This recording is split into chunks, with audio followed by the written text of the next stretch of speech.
This is a game. We in a fucking hustle. We in a grind. Everybody ain't 50 Cent. Everybody ain't Puff. Everybody ain't Jay-Z. You gotta stick with it, nigga. Grind with it, nigga. You gotta do your job. Whatever your record is, if I was a promo man, whatever record you give me, I'm gonna get played. Because my tongue gonna move that quick. I'm gonna get the shit done whether niggas like it, love it. The hip-hop scene is buzzing with fresh controversy as rumors swirl around two major figures. Jay-Z and Diddy. Whispers suggest a tense fallout involving Diddy, igniting a storm of speculation across social media. While the details remain unclear, the situation has sparked deeper conversations about influence, rivalries, and the hidden dynamics of the music world. Acceptable monster at this time, like R. Kelly was the last time I sat on this couch. So who's next? Y'all don't see the lineup? Oh, yeah, no. Yeah, we see the lineup. I'm just waiting to see who's next. Jay-Z is setting Diddy up. Why is everyone having such a hard time? He ain't doing shit different. He lined up D-Haven, stole his life and identity. He lined up Big L, stole his life and identity. He lined up Dame Dash, stole his life, identity, and took his love. Lined up R. Kelly. He wants to be the one. And shout out D-Haven. He actually hit us up, wanted to tell this story. You need to talk to D-Haven. Yeah, we need to talk to him. I told you that last year when I put you on the phone with him. You did. I want you to think about this. Allegedly, Sean Carter is responsible for enacting Hype Williams to put Aaliyah on a faulty plane to move her out the way as punishment for rejecting him, and so he could level up Beyonce, who was struggling. Let's just say allegedly that happened. Now I want you to think about 106th and Park with Mary J. Blige. Free, who is a victim of Sean Carter. Yeah. Mary J. Blige, who is a victim of Sean Combs, are sitting there talking about the death of Aaliyah amongst each other. Think about that. You got a Diddy victim, you got a Jay-Z victim, and you got a superstar gone. They know what happened. And yet, they had to sit there and have that conversation like they didn't know who did it. Think of the power of that moment.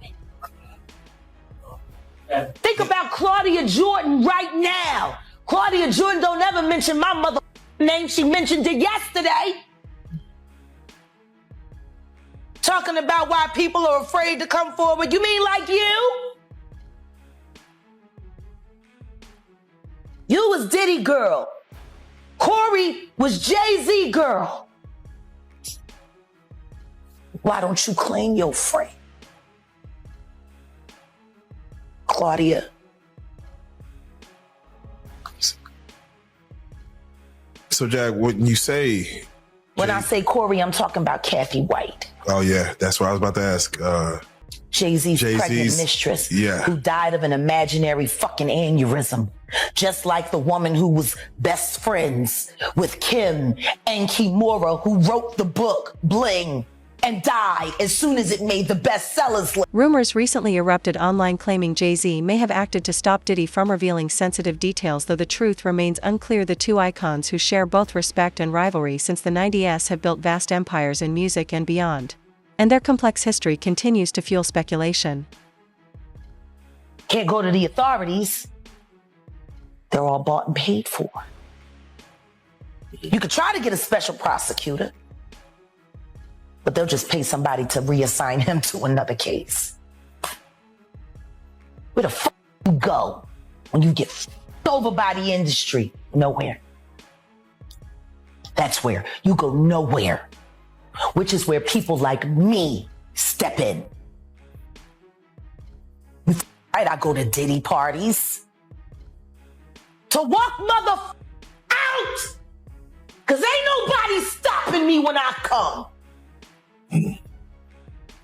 So let me ask you, because I look at Gabriel Union, and when you mention things like Jay-Z's time is coming for him, then I look at Beyonce, and I say that women do have a that country album, and any of you that buy that shit stupid as shit.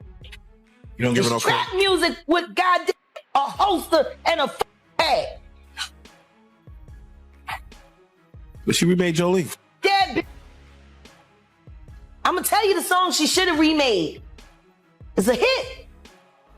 It would have done great for her. She should have tried it on. Tammy Wynette. Classic. Stand by your man. Don't act like you don't know that. Remake that. Stand by that. That's a real country hit. Jolene, nice. But it has a ring to it. Stand by your man. Yeah. Whoops you and disrespects you with other like Kathy Coriana White. All right, well, let's do it like who was this. actually carrying his baby while you was faking it.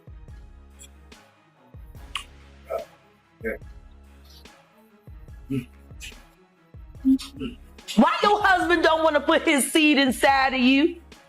He put it in everybody else?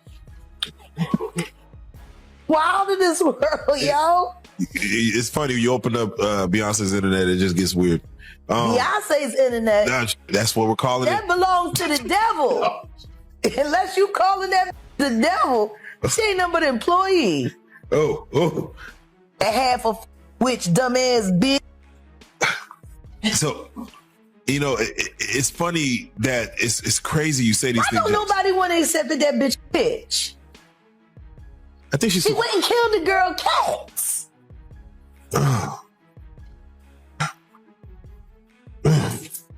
Okay. The girl went to court and charged her with extreme witchcraft. Jay-Z born Sean Carter rose in the mid-90s with reasonable doubt and went on to become a global music and business icon, leading ventures like Roc Nation and Tidal. Diddy, also known as Puff Daddy, launched Bad Boy Records and helped shape artists like the Notorious Big while building a wide-reaching empire in fashion, media, and spirits. Details surrounding the rumored incident between Jay-Z and Diddy remain unclear and speculative. Some suggest a direct clash, while others hint at a strategic business move with no solid evidence or first-hand accounts. The truth remains uncertain, fueling public curiosity and ongoing speculation. And I don't think we've seen nothing like that since. And I know you posted it. We're going to talk about the network, but I know you posted it and put it out there. I want you to touch on either the genius or the insanity of Jay-Z. This man, as far as what he's done since then, is, either preordained, destined, or he had a plan. But it seemed like he geared himself towards it. But you were there to witness it firsthand from what he was back then. I just want you to because, not many people have a firsthand account of what this man is doing and what he's about to do. In 21 years, I have never had anything to say about Mr. Sean Carter other than the fact that we had a pleasant working relationship and he was an excellent businessman. 21 years. 21 years. And after 21 years, what I will say to you is this. The first time I ever saw Jay-Z or even heard him spit a rhyme was at an MC battle, street battle in New York. But he didn't show up as Jay-Z. He didn't show up as the hottest rapper on the street. He showed up as the nigga that was with Big L. Rest For in those peace. of you, Rest in peace, Big L. rest in peace, Big L. That was the sensei. One of the dopest. Yes. Big L was who put Jay-Z on. Without question. And then Big L died, and then the next thing you know, Jay-Z. And then, he starts clienteling with Tupac and clienteling with Biggie and doing songs with Biggie and building a working, camaraderie with Honeycomb and AKA Diddy. And Why do you give him the honeycombs? Why do you give him honeycomb? Because he smacks so sweet.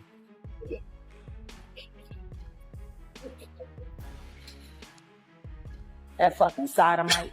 Anyway, so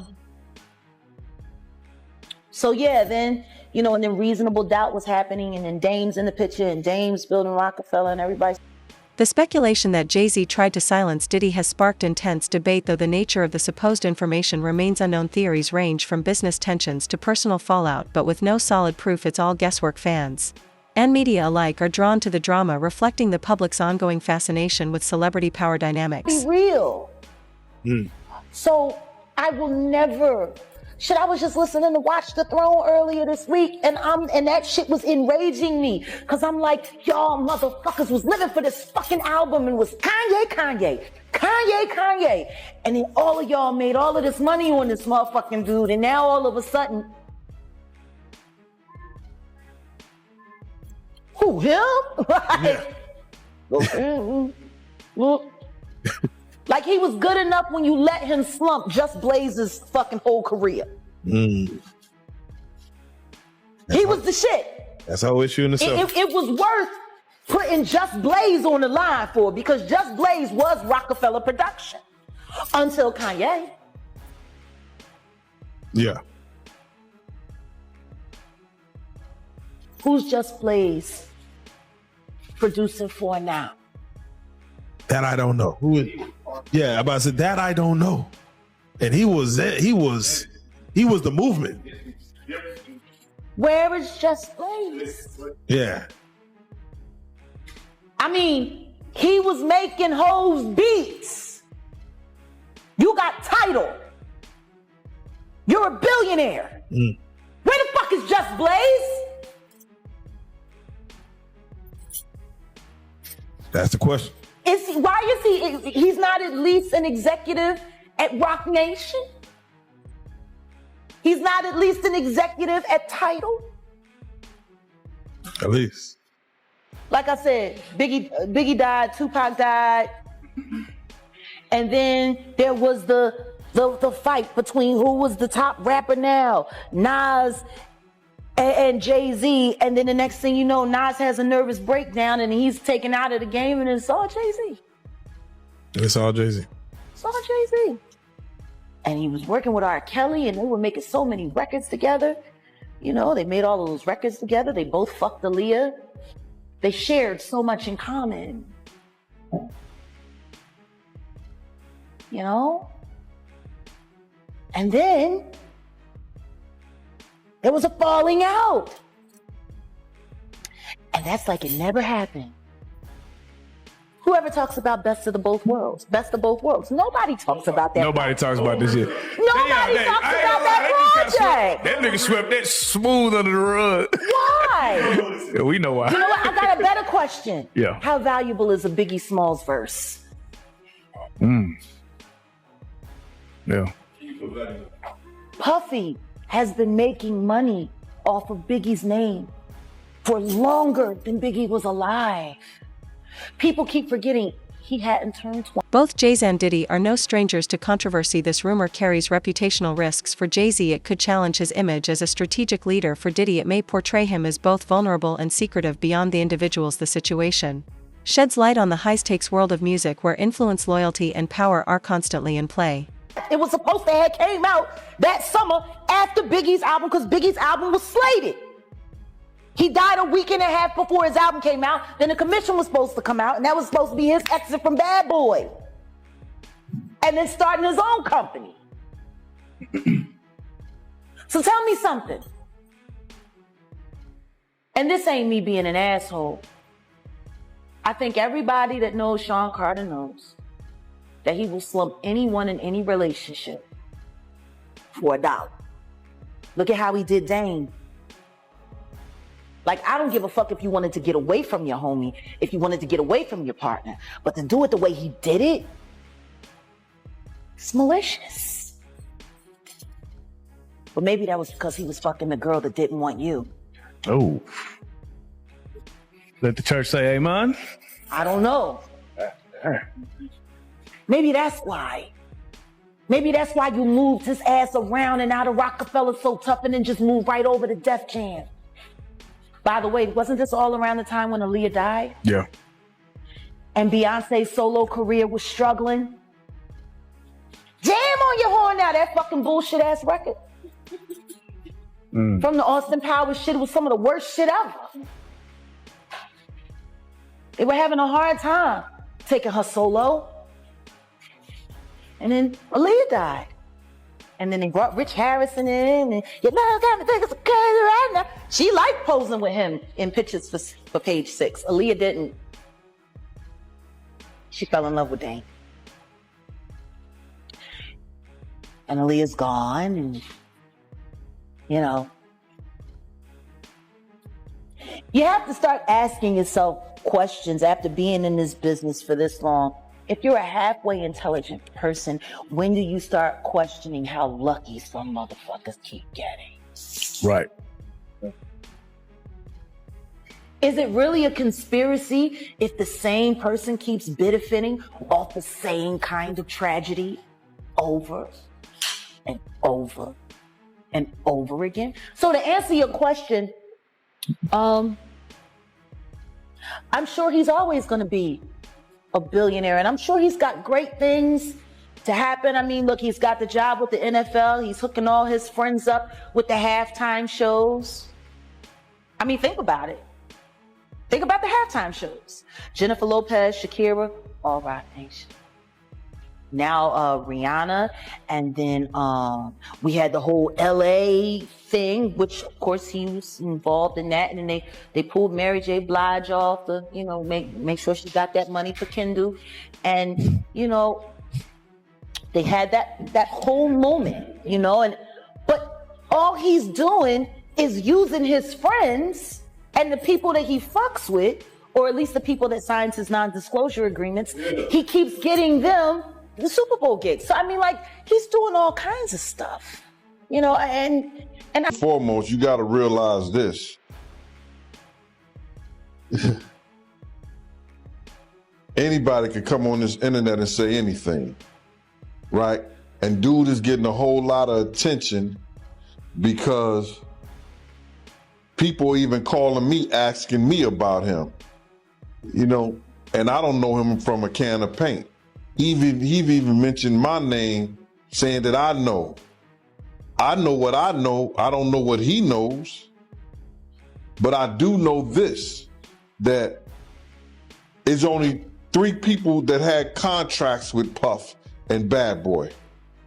Me, Wolf, and Paul Offord.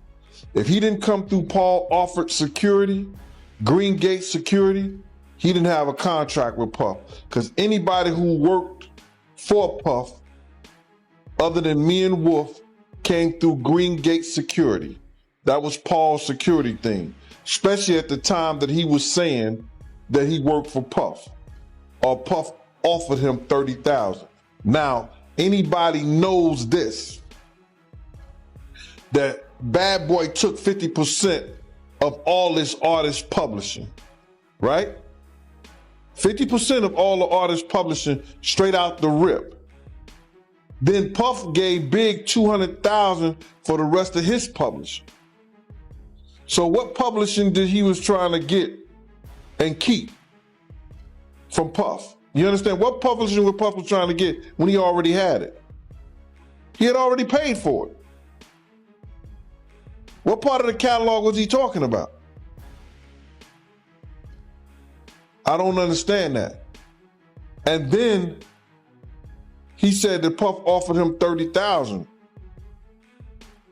I can't say he lied, but I can say that he wasn't a part of Bad Boy Security that I know. I knew everybody who worked during them days. You understand? And I don't know dude from a can of paint.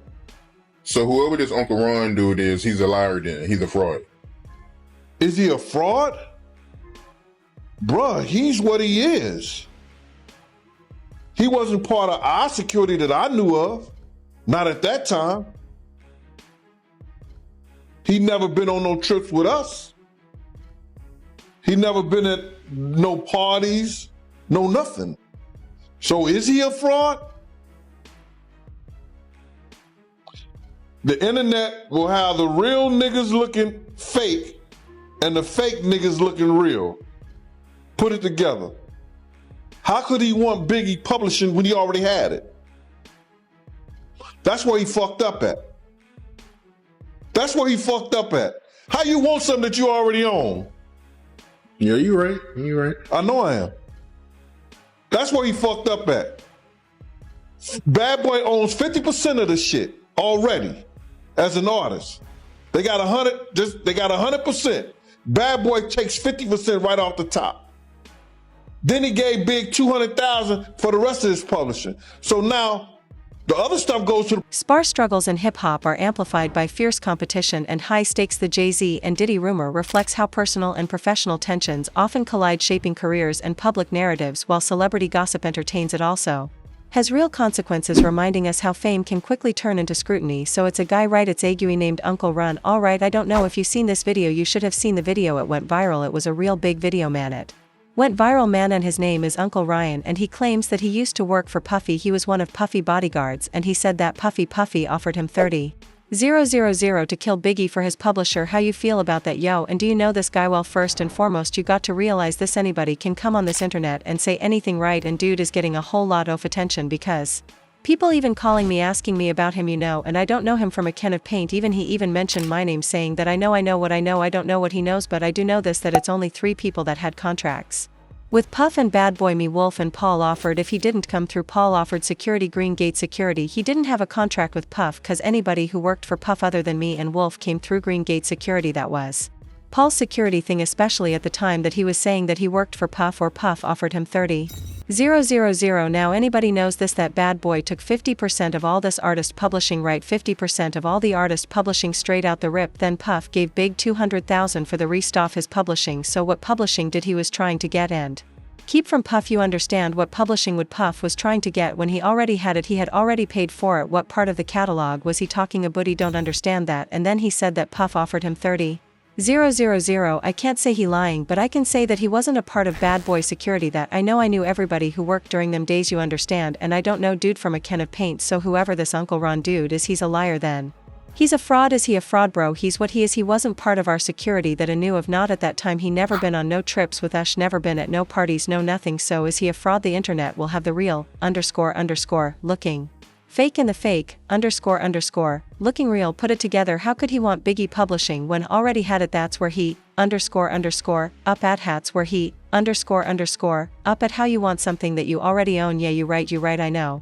I am. That's where he _ up at. Bad Boy owns 50% of the _ already ace an artist. They got a 100%. Bad Boy takes 50% right off the top. Then he gave Big $200,000 for the rest of his publishing. So now the other stuff goes to the producers or whatever of the music. So what is he talking about? Whether the rumor holds truth or not, understanding the motives behind such claims is key. Jay-Z may be seen as protecting his brand, while Diddy might be asserting his own voice, but without verified facts or statements from those involved. The story remains unconfirmed, and spreading it further risks fueling confusion over clarity. Puffy, he made a comment on Biggie's birthday, and he made this comment to Jay-Z and Fat Joe, and he said that while they was in LA they took ecstasy while they was shooting a music video, hypnotized. Is there any truth to that? From what you know, bro, he lying, and the truth ain't in him. You hear what I'm saying? I've seen the autopsy report of Big's death, the complete autopsy report, you understand. Hypnotized was shot, you understand. About music, a week or not even a full week before Big's death, they test his liver, his kidneys, and all this